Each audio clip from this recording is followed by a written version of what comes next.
Saw some of these OGs with large positions come to us looking to do option overlay strategies to take down their exposure a bit out of fear that the 4-year cycle would repeat. And sure enough, it did, right? We saw the retail selling, including from long-term holders, drive us into this bear market in Bitcoin.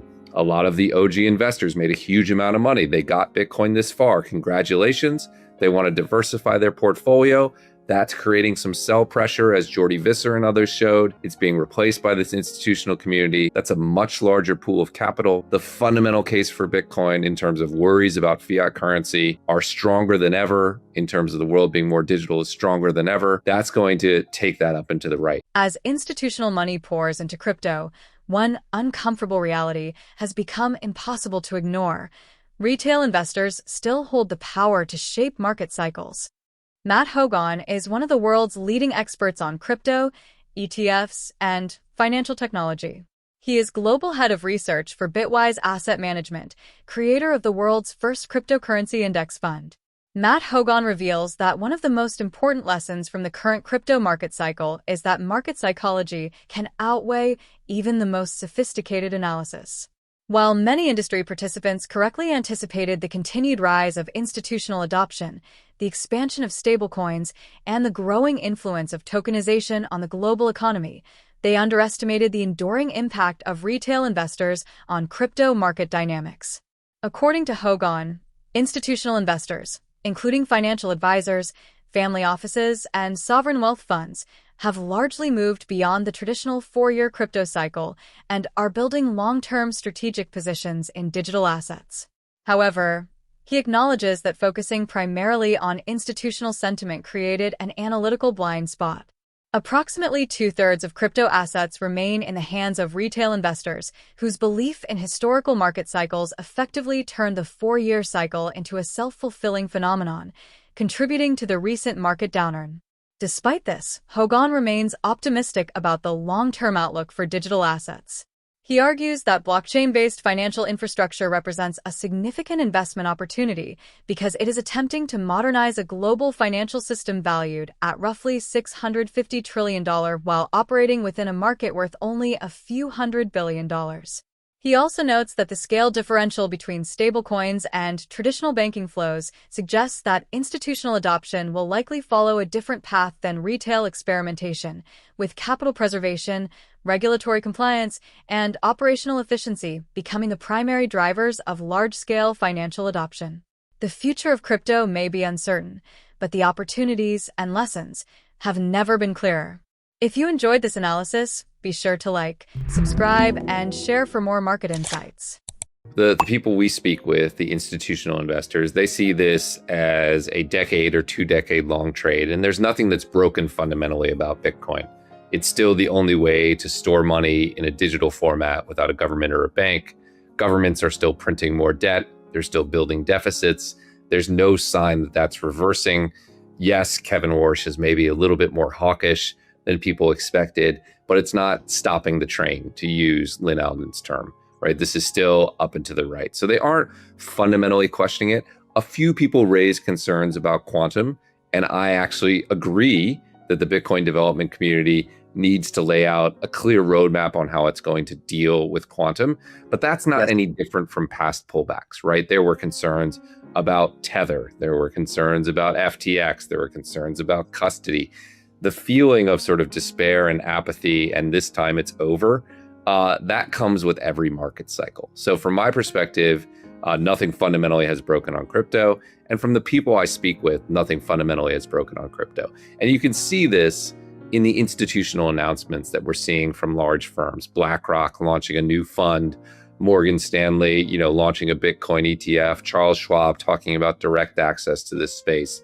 These are oil tankers. They've shifted to be behind Bitcoin, and they aren't being deterred. I think the worry that something is broken fundamentally on Bitcoin is really a crypto Twitter concern and not an institutional crypto concern. So I wouldn't worry too much about that one. Some progress, additional progress on quantum would help, but I don't think it's fundamentally broken in the eyes of the institutional community in any way. I think it's still really robust. And then I can tackle the second one in terms of this. Yes. It needs a new message. Look, I think the fundamental driver of the next leg up is going to be institutional investment. I think the IPO analogy is correct. But the thing about IPOs is that after you go through the digestion phase, you see the real value of the underlying company show up, right? So Facebook IPO'd at $38 and traded down to 21 and is now trading in the hundreds, right? Like, so most of the value accrual came after you had that initial wave selling out, being replaced by long-term institutional investors.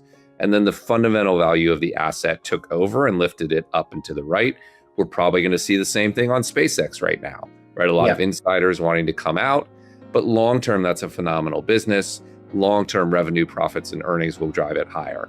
In Bitcoin, a lot of the OG investors made a huge amount of money. They got Bitcoin this far. Congratulations. They want to diversify their portfolio. That's creating some sell pressure, as Jordi Visser and others showed. It's being replaced by this institutional community. That's a much larger pool of capital. The fundamental case for Bitcoin in terms of worries about fiat currency are stronger than ever. In terms of the world being more digital, is stronger than ever. That's going to take that up and to the right. I do think, actually, that we're starting to see an inkling of sort of the newish use case in the international use of Bitcoin to settle transactions. We saw the thing about Iran tolling for oil in Bitcoin. We may not like that particular use case, but it is a signal that global communities at the country level consider Bitcoin now fit for purpose to potentially settle international transactions. And in a fractured world, I think we're going to see that sort of poking its head up a little bit as a new use case that people start to factor in. But the big use case is most of the world's money has no exposure to Bitcoin. That's going to change, and I think that will lift the prices higher. Bitcoin's drop below $60,000 has reignited fears about the future of crypto, but according to institutional investors, the long-term story may be far from over. Matt Hougan reveals that recent market weakness has done little to change the long-term investment thesis for Bitcoin among institutional investors. Despite Bitcoin falling below the $60,000 mark and the failure of predictions that the asset would permanently break its historical 4-year cycle, Hougan argues that institutional confidence in Bitcoin remains remarkably strong. According to him, major investors view Bitcoin as a decade or multi-decade opportunity rather than a short-term speculative trade, and they continue to regard it as the only digital asset capable of storing value independently of governments and traditional banking systems. Hougan acknowledges that concerns surrounding quantum computing, market cycles, and investor sentiment have resurfaced, but he notes that similar fears have accompanied every major crypto downturn, from stablecoin risks to exchange failures and custody concerns. He believes that the current wave of pessimism reflects another cyclical phase rather than a structural breakdown of the asset class. Meanwhile, the continued expansion of institutional participation through major financial firms reinforces the view that long-term adoption remains intact. According to Hougan, the next phase of Bitcoin's growth will likely be driven by institutional capital replacing early investors who are gradually diversifying their holdings. He argues that rising government debt, concerns over fiat currency debasement, increasing digitalization, and emerging international settlement use cases continue to strengthen Bitcoin's fundamental investment case. Ultimately, he believes that the limited exposure of global capital markets to Bitcoin today represents the asset's greatest long-term growth opportunity. Let's get back to interview. Oh man, it's completely crazy. All the work we do analyzing this market, and we could have just like set up a calendar and flipped over a page and known exactly what was going to happen. Right. Look, we got some things right. What we got right was that the institutional adoption of crypto is very real. I know you're seeing inflows and outflows from ETFs, but generally we're on a trend towards more institutional adoption. We got right that the growth of stablecoins and tokenization were a real thing. I mean, crypto is more impacting the real world economy today than at any point in its past.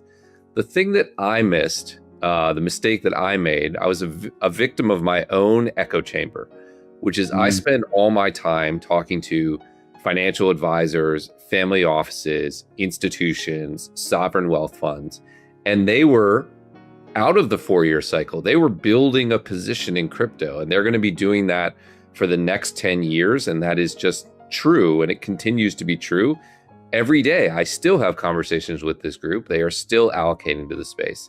The thing I missed is that the vast majority of crypto is still owned by retail investors. About 2/3 of all crypto assets are owned by retail investors. And for them, the 4-year cycle is almost a self-fulfilling prophecy. Yeah. We actually saw it at Bitwise. We saw some of these OGs with large positions come to us looking to do option overlay strategies to take down their exposure a bit out of fear that the 4-year cycle would repeat. And sure enough, it did, right? We saw the retail selling, including from long-term holders, drive us into this bear market. We're now seeing that bottom out.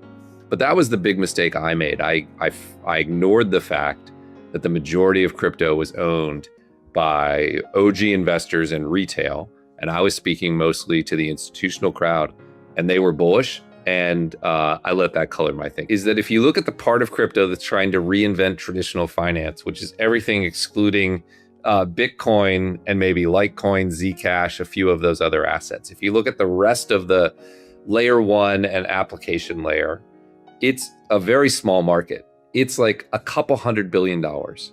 So we're trying to reinvent all of finance and put $650 trillion of assets and a complete financial system into a market that is, let's call it $200 to $300 billion. From an investor's perspective, just buy that. Just buy it. Because if it's successful, it's not $200 billion. It's $2 trillion, right? And so is it Ethereum? Is it Solana? Is it Sui? Is it Avalanche? Is it Hyperliquid? Is it I don't know. Like, I have my favorite assets. I think Solana is exceptionally well positioned right now and executing really well. I'm extraordinarily bullish, particularly compared to its market size. I think Hyperliquid is a fascinating asset with really spectacular tokenomics, and I think it could be substantially more valuable. But from a broad-based perspective, the recent crypto market cycle has highlighted a critical reality. While short-term price movements remain heavily influenced by market psychology and investor behavior, the long-term structural trends supporting digital assets continue to strengthen.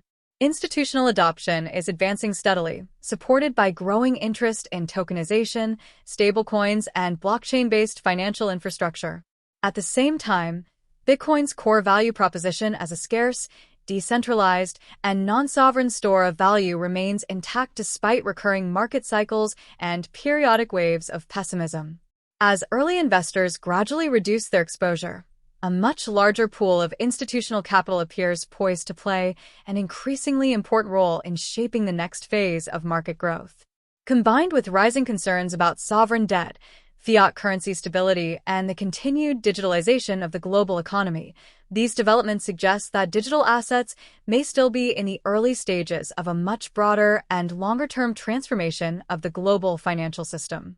What do institutional investors know about Bitcoin that retail investors don't? Be sure to like this video, subscribe to the channel, and turn on notifications so you never miss an update. Thanks for watching, and I'll see you in the next video.